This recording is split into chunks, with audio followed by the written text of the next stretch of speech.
बिस्मिल्लाहिर्रहमानिर्रहीम। आज हम एएस लेवल अकाउंटिंग जिसका कोड है 9706 उसका अक्टूबर नवंबर 2020 का पेपर 2 करने जा रहे हैं। और पेपर 2 में क्वेश्चन नंबर 1 से लेके 3 ऑलरेडी रिकॉर्डेड हैं, और इसके अलावा मई जून 2020 का जो पेपर है वो भी आपको मिलेगा। एंड 2021 जो फरवरी मार्च और मई जून 2021 के जो पेपर्स हैं वो भी आपको कराचीज एकेडमी के यूट्यूब चैनल की प्लेलिस्ट पे फोल्डर मिलेंगे।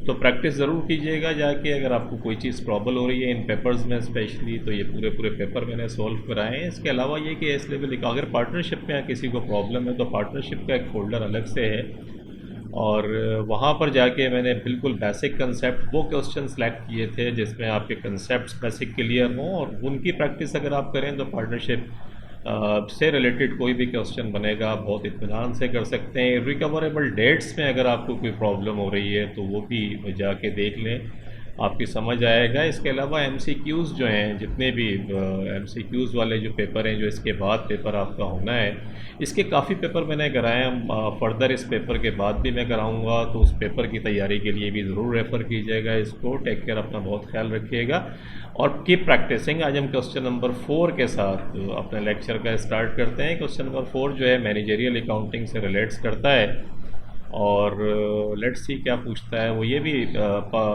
रेगुलरली इस किस्म के क्वेश्चंस जो है वो एग्जामिनर पूछता है। तो 4 में कहता है केविन रन ए स्मॉल मैन्युफैक्चरिंग बिजनेस, के केविन जो है वो एक स्मॉल मैन्युफैक्चरिंग बिजनेस रन करता है। He is considering which method of inventory valuation he should use, के इन्वेंट्री वैल्यूएशन का कौन सा मेथड वो यूज़ करे। There are 3 methods. State 2 advantages to a business by using each of the following methods of inventory valuation। दो आपको advantages बताने हैं। फर्स्ट इन फर्स्ट आउट, आपको पता होगा कि फर्स्ट इन फर्स्ट आउट जो है कि जो माल आपने पहले ख़रीदा था आप उसको पहले बेचेंगे या पहले मैन्युफैक्चरिंग के अंदर इशू करेंगे। First in first out method. Inventory valuation का जो IAS इंटरनेशनल अकाउंटिंग स्टैंडर्ड 2 वो भी इसको अप्रूव करता है। एवरेज वाले मेथड को भी यूज़ करता है। IAS के अंदर रेफ़र होते हैं इंटरनेशनल अकाउंटिंग स्टैंडर्ड में। फर्स्ट इन फर्स्ट आउट का मकसद आप समझ रहे हैं क्या है, कि अगर फर्स्ट करें राइजिंग ट्रेंड है आपका, राइजिंग ट्रेंड का मकसद ये है कि प्राइसेस आपकी बढ़ रही हैं। तो इसका मकसद है कि पहले जो माल आपने ख़रीदा था, जो परचेज़ किया था वो लो प्राइस का था, तो लो प्राइस का माल आप पहले बेच रहे हैं। तो कॉस्ट ऑफ गुड सोल्ड जो है, जिसे हम कॉस्ट ऑफ सेल्स कहते हैं, वो जो है वो कम होगी। तो इसका मकसद है अगर राइजिंग ट्रेंड है प्राइसेस का तो कॉस्ट आपकी कम होगी, तो प्रॉफिट आप ज़्यादा बना रहे होंगे। और जो इन्वेंट्री आपकी होगी वो करंट प्राइस वाली होगी, क्योंकि बच वो रहा है जो बाद में आप ख़रीद रहे हैं, और प्राइस आपकी बढ़ रही है। तो प्राइस बढ़ने का मकसद आप समझ रहे हैं कि जो लेटेस्ट प्राइस है आपकी राइजिंग प्राइस, उस पर इन्वेंट्री वैल्यूएशन हो रही होगी आपकी। तो इन्वेंट्री वैल्यूएशन आपकी जो है वो ज़्यादा के ऊपर होगी, कॉस्ट आपकी कम हो जाएगी, क्योंकि लो प्राइस की माल आप बेच रहे हैं पहले और हाईएस्ट वाला रोक रहे हैं। तो इन्वेंट्री, एंडिंग इन्वेंट्री माइनस होती है वैसे भी गुड्स अवेलेबल फॉर सेल्स में से। तो एंडिंग इन्वेंट्री की वैल्यू अगर बढ़ी हुई है तो फिर कॉस्ट आपकी क्या होगी, कॉस्ट आपकी कम हो जाएगी। तो फीफो जो है normally easy to apply, easy होता है कि आप आराम से इसको कैलकुलेट भी कर सकते हैं जो माल पहले आया है। अब डिपेंड करता है। इसका दूसरा एडवांटेज ये है कि अगर राइजिंग ट्रेंड है तो जैसा मैंने अभी समझाया, राइजिंग ट्रेंड के अंदर जो है फिर आपका प्रॉफिट ज़्यादा आएगा। और अगर प्राइसेस कम हो रही हैं तो प्राइसेस कम होने का मकसद है कि फिर प्रॉफिट आपका कम आएगा इसके अंदर, क्योंकि डेफिनेटली जो ज़्यादा प्राइस की चीज़ें आपने ख़रीदी थी उनको आप पहले बेच रहे हैं।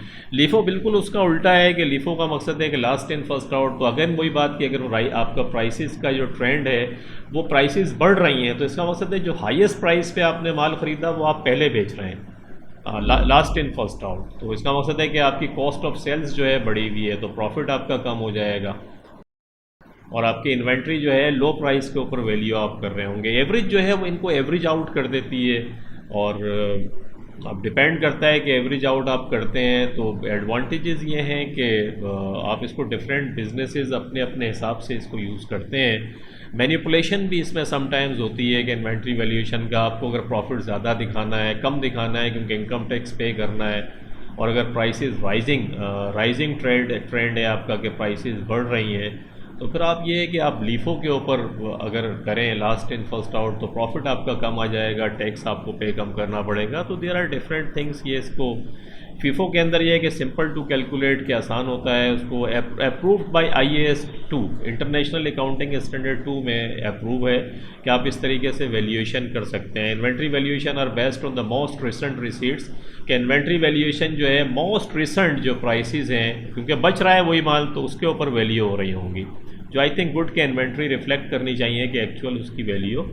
लोअर ऑफ कॉस्ट और मार्केट वैल्यू आपको पता है। लीफो के अंदर again simple to calculate when prices rise, जब प्राइसेस बढ़ रही होंगी प्रॉफिट विल फॉल। मैं समझा के आ रहा हूँ आपको कि प्राइसेस अगर बढ़ रही हैं और लीफो मेथड आप इस्तेमाल कर रहे हैं तो इसका मकसद है कॉस्ट ऑफ सेल्स जो है वो आपकी ज़्यादा है। कॉस्ट ऑफ सेल्स अगर ज़्यादा है तो प्रॉफिट कम हो जाएगा। मैं corresponding to flow of inventory के साथ कॉरेस्पॉन्ड कर सकता है टॉप ऑफ पाइल, कि आपके पास जो टॉप के ऊपर पाइल है वो वाली है जो स्टार्ट के अंदर आपने ली थी। तो ये इसका मामला हो गया। एवरेज क्या कर रहा है, average cost automatically adjust for price rises and, ये इसका एडवांटेज है कि जो प्राइस के राइज एंड फॉल होते हैं उसको एडजस्ट कर लेता है। अगेन अप्रूव करा हुआ है इसको IAS 2 इंटरनेशनल अकाउंटिंग स्टैंडर्ड करता है कि आप इन्वेंट्री वैल्यू कर सकते हैं इससे। And provide an average price of goods issued, और एवरेज प्राइस आपकी रिफ्लेक्ट करके जो इशू कर रहे होते हैं वो शो करता है। तो ये आपके पास फीफो लीफो और उसका जो प्राइसेस से ताल्लुक है, डिपेंड करता है बिज़नेस का ट्रेंड क्या है और बिज़नेस क्या करना चाह रहा है। प्रॉफिट ज़्यादा शो करेगा, आपने देखा इन तीनों से जो है वो अलग अलग किस्म के प्रॉफिट और कॉस्ट ऑफ सेल्स आएगी। अगला कहते हैं कि Kevin manufactures a single product, manufacture करता है सिंगल प्रोडक्ट को and he intends to value his closing inventory at selling price which includes a markup on cost, और उसका इरादा ये है कि एंडिंग इन्वेंट्री की वैल्यूएशन वो सेलिंग प्राइस से करे जिसके अंदर मार्कअप ऑन कॉस्ट जो है वो शामिल है। तो देखें, explain why Kevin should not value his inventory at this price, के इस प्राइस के ऊपर इन्वेंट्री को वैल्यू नहीं करना चाहिए। बड़ा सिंपल है, इन्वेंट्री के अंदर हमें पता है लोअर ऑफ कॉस्ट और नेट रियलाइजेबल वैल्यू, कि जो वैल्यू मार्केट से मिल सकती है अगर वो लोअर है तो उस पर रिकॉर्ड करते हैं इन्वेंट्री को, या फिर कॉस्ट को करते हैं। कॉस्ट और नेट रियलाइजेबल वैल्यू को कंपेयर करते हैं, जो लो होता है लोअर ऑफ कॉस्ट या फिर नेट NRV के ऊपर करते हैं। तो ये इसलिए करते हैं ताकि रिफ्लेक्ट हो जाए। अगर आप सेलिंग प्राइस पे कर रहे हैं तो सेलिंग प्राइस पे करने का मकसद तो ये हुआ कि इन्वेंट्री करंट एसेट्स होती है, तो करंट एसेट्स ओवर स्टेटेड हो जाएगा क्योंकि सेलिंग प्राइस तो ज़्यादा है आपकी, कॉस्ट आपकी कम है।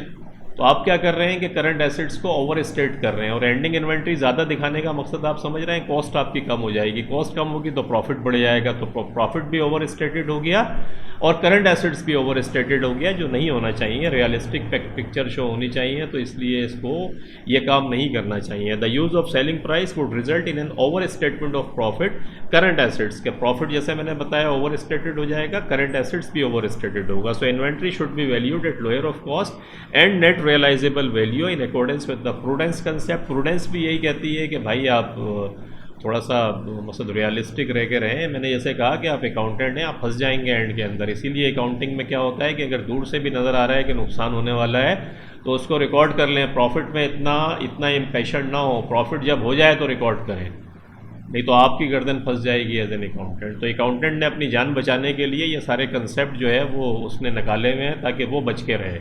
फ्यूचर में लॉस हो गया तो मालिक जिसके पास काम कर रहे हैं एम्प्लॉयर पूछेगा ना, भाई तुमने किस किस्म की अकाउंटिंग करी है ये। तो ये आपकी समझ में आ गया। अगला देखें क्या कहता है।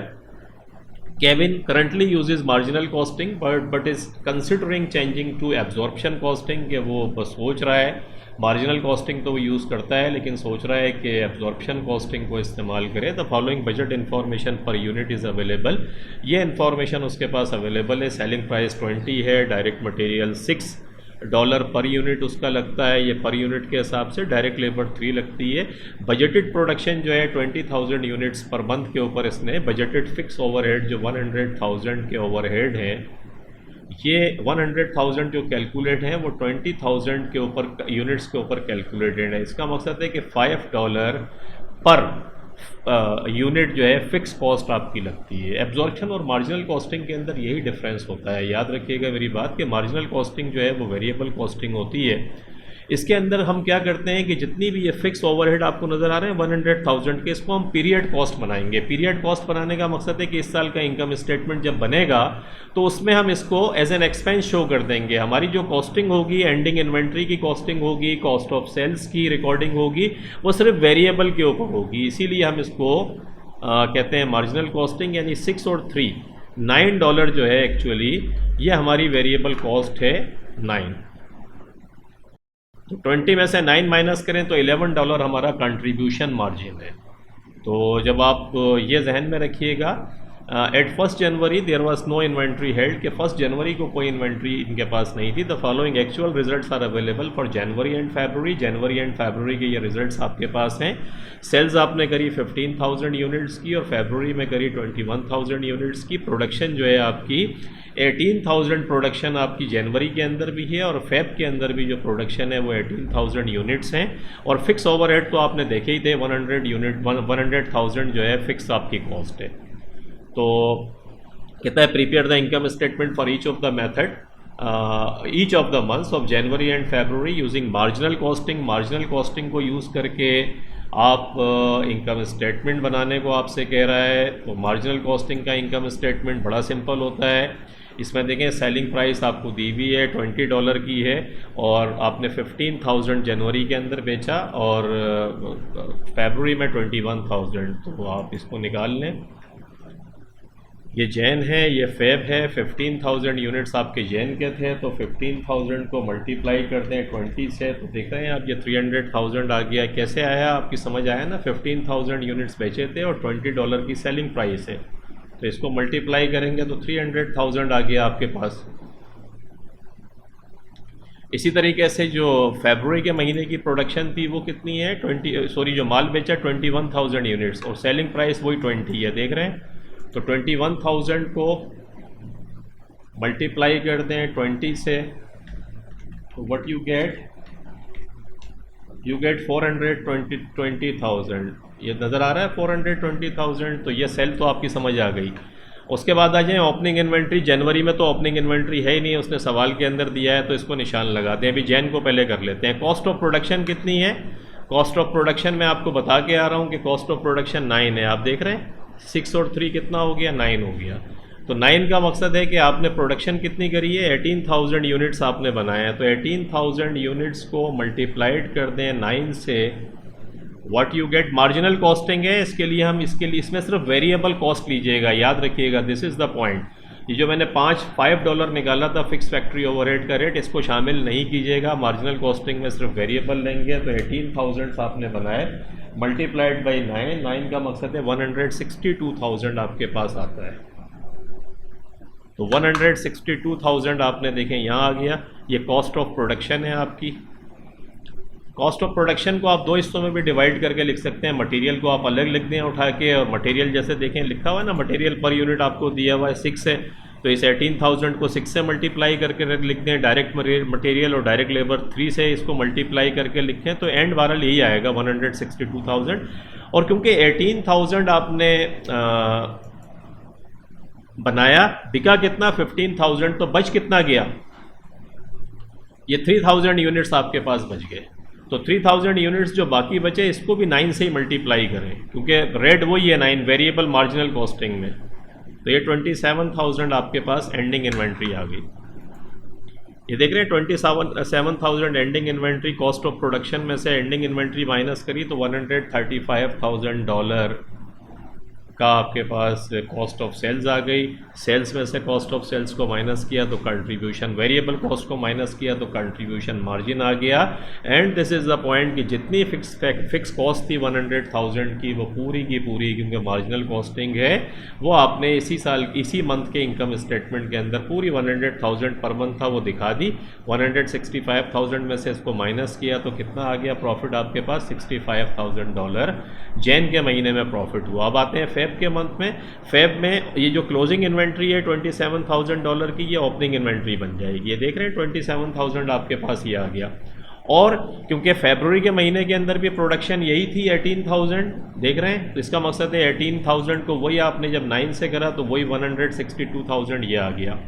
और आपके पास एंडिंग इन्वेंट्री फरवरी में कुछ नहीं बचेगी। क्यों नहीं बचेगी? क्योंकि देखें 18,000 3,000 ओपनिंग इन्वेंट्री थी, 18,000 बनाया तो 18,000 और 3,000 ओपनिंग था तो कितना हो गया 21,000 और पूरा 21,000 आप बेच चुके हैं, बेच दिया आपने। तो इसका मकसद है फरवरी के महीने में क्लोजिंग इन्वेंट्री कोई भी नहीं है। आपने इन दोनों को ओपनिंग और कॉस्ट ऑफ प्रोडक्शन को जमा किया, 189,000 आया, सेल्स में से माइनस किया, कंट्रीब्यूशन मार्जिन आ गया, इसमें से वही 100,000 को आपने माइनस कर दिया पूरा, क्योंकि हर महीने की फ़िक्स कॉस्ट आपकी 100,000 है। तो ये मार्जिनल कॉस्टिंग के तहत आपकी इनकम स्टेटमेंट बन गई। Very simple, you just have to take the variable cost, cost of production में एंडिंग इन्वेंट्री भी वहीं से कैलकुलेट होगी और जितनी भी फिक्स कॉस्ट है उसको एज एन एक्सपेंस बना के नीचे पूरी लिख दें। तो ये आपके पास ज़िंदगी आसान हुई आपकी। उसके बाद हम आते हैं अगला, वो क्या कहता है prepare the income statement for each of the months of January and February using absorption costing. के एब्जॉर्प्शन कॉस्टिंग को इस्तेमाल करके आपको इनकम स्टेटमेंट बनाना है। जब एब्जॉर्प्शन कॉस्टिंग बनाएंगे तो याद रखिएगा कि एब्जॉर्प्शन कॉस्टिंग का मकसद है कि fix factory overhead per unit जो अभी हमने 5 निकाला था पहले, वो भी कॉस्ट ऑफ सेल्स का पार्ट बनेगा और एंडिंग इन्वेंट्री का भी पार्ट बनेगा। Ending inventory, this is the whole difference कि जो एंडिंग इन्वेंट्री का जो फिक्स कॉस्ट होती है ये फिर कैरी फॉरवर्ड हो जाती है नेक्स्ट ईयर के अंदर या नेक्स्ट मंथ में कैरी फॉरवर्ड हो जाती है। तो this is the whole difference between marginal costing and absorption costing. Let's see, हम देखते हैं कैसे होता है, मैं आपको समझाता हूँ। मार्जिनल कॉस्टिंग का तो आपने बना लिया। एब्जॉर्प्शन कॉस्टिंग के अंदर देखें सेल्स तो वही रहेगी क्योंकि उसमें तो कोई चेंज आएगा नहीं। कॉस्ट ऑफ प्रोडक्शन में चेंज होगा, वो क्या चेंज होगा वो देखते हैं। कॉस्ट ऑफ प्रोडक्शन में चेंज ये होगा मेरे भाई कि जो वेरिएबल कॉस्ट थी वो कितनी थी, 9 थी। आपने देखा था इस 9 में जो $5 पर यूनिट जो मैंने अभी 20,000 यूनिट्स पर मंथ जो बजटेड प्रोडक्शन थी उस पर $100,000 का फिक्स फैक्ट्री ओवरहेड था। हमने डिवाइड करके देखा था कि पर यूनिट बनाने में $5 की फ़िक्स कॉस्ट लगती है। इस 9 के अंदर जो वेरिएबल कॉस्ट है इस 5 को भी प्लस कर लें तो ये आपके पास अब $14 पर यूनिट आपकी मैन्युफैक्चरिंग कॉस्ट आएगी। This is the whole difference between marginal costing and absorption costing कि वेरिएबल कॉस्ट लेते हैं मार्जिनल में, लेकिन जब आते हैं एब्जॉर्प्शन कॉस्टिंग में तो फिक्स कॉस्ट पर यूनिट को भी उसकी कॉस्ट ऑफ सेल्स का पार्ट बना लेते हैं। जब कॉस्ट ऑफ सेल्स का पार्ट बनेगा, कॉस्ट ऑफ प्रोडक्शन का पार्ट बनेगा तो डेफिनेटली एंडिंग इन्वेंट्री के ऊपर भी उसका इम्पैक्ट होगा। तो 14, अब इसका मकसद है जो 18,000 आपने यूनिट्स बनाए थे उसको भी इस 14 से मल्टीप्लाई करें आप। 18,000 को पहले आपने 9 से करा था मार्जिनल में, आप 14 से मल्टीप्लाई करें तो 252,000 आपके पास आ गया। ये 252,000 जो है वो देखें यहाँ आ जाएगा आपका कॉस्ट ऑफ प्रोडक्शन। देख रहे हैं दोनों दफ़ा 18,000 तो दोनों जगह 250,000 लिखा हुआ है। 215,000 कैसे आया, जो मैं बता के आ रहा हूँ कि जो प्रोडक्शन थी उससे मल्टीप्लाई किया तो $252,000 आ गया। क्लोजिंग इन्वेंट्री जनवरी फरवरी में तो थी नहीं, जैसे मार्जिनल कॉस्टिंग के अंदर भी हमने 18,000 बनाए और तो 3,000 आए थे फरवरी में हमारे पास, तो 21,000 हमने बेच दिए थे। लेकिन जैन के अंदर हमने बनाए 18 थे और बेचे 15,000 यूनिट्स हैं हमने, तो हमारे पास 3,000 की इन्वेंट्री बची है। जो 3,000 की इन्वेंट्री बची है पहले इसको हमने 9 से मल्टीप्लाई किया था, आप किससे करेंगे, 14 से करेंगे। तो 3,000 मल्टीप्लाइड बाई 14 ये 42,000 आ गया एंडिंग इन्वेंट्री। तो देखिए 42,000 आ गई आपके पास। आपने इन दोनों को इसमें से इसको माइनस किया, 201,000 आपका 10,000 आपके पास आ गई। सेल्स में से आप माइनस किया आपने तो 92,000 का ग्रॉस प्रॉफिट आपके पास आ गया।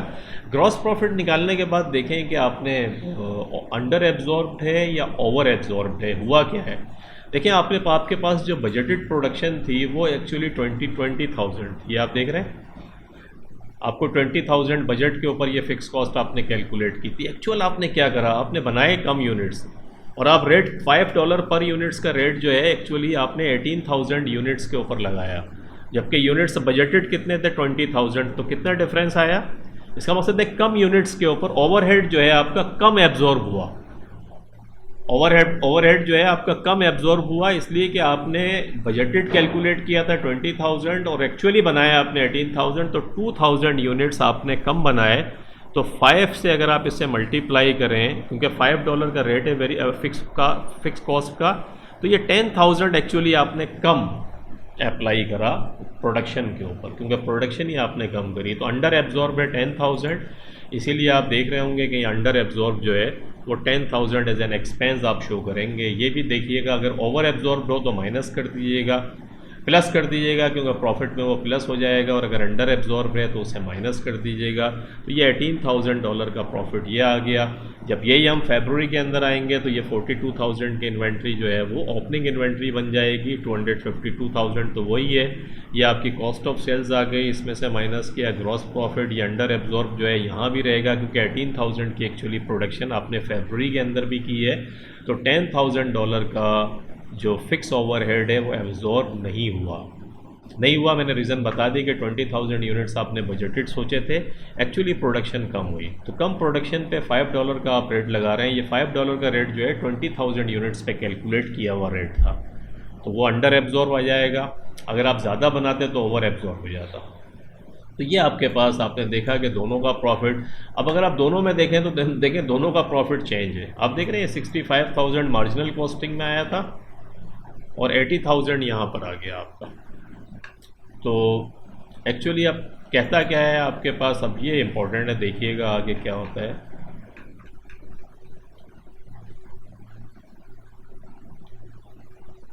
तो prepare a statement reconciling the marginal cost profit with the absorption cost profit for January के महीने में रिकनसाइल करने को कह रहा है कि एक्चुअली यार डिफरेंस हुआ कितना है इन दोनों। जब हमने इनकम स्टेटमेंट इन दो मेथड्स के तहत बनाई तो दोनों में प्रॉफिट में फ़र्क क्यों आ रहा है। देखिए मैंने आपको बताया था कि दोनों का फ़र्क सिर्फ एक ही है, और वो फ़र्क क्या है, आपने जब मार्जिनल कॉस्टिंग करी थी तो इन्वेंट्री जो आपने वैल्यू करी थी एंडिंग इन्वेंट्री, देखें ना ये एंडिंग इन्वेंट्री, क्योंकि बाकी तो देखें अंडर एब्जॉर्ब की सूरत में आपने यहाँ रिकॉर्ड कर ही दिया है। एक्चुअली डिफरेंस ये है कि ये $42,000 की इन्वेंट्री है एब्जॉर्प्शन कॉस्टिंग में, क्योंकि इसमें फ़िक्स कॉस्ट के पार्ट है, और ये 27,000 की है। तो इन दोनों का डिफरेंस देखें तो कितना आएगा, 42,000 की एंडिंग इन्वेंट्री ये है जो एब्जॉर्प्शन में है, और 27,000 की इन्वेंट्री मार्जिनल के अंदर है। डिफरेंस कितना हुआ, एग्जैक्टली $15,000 का फ़र्क है।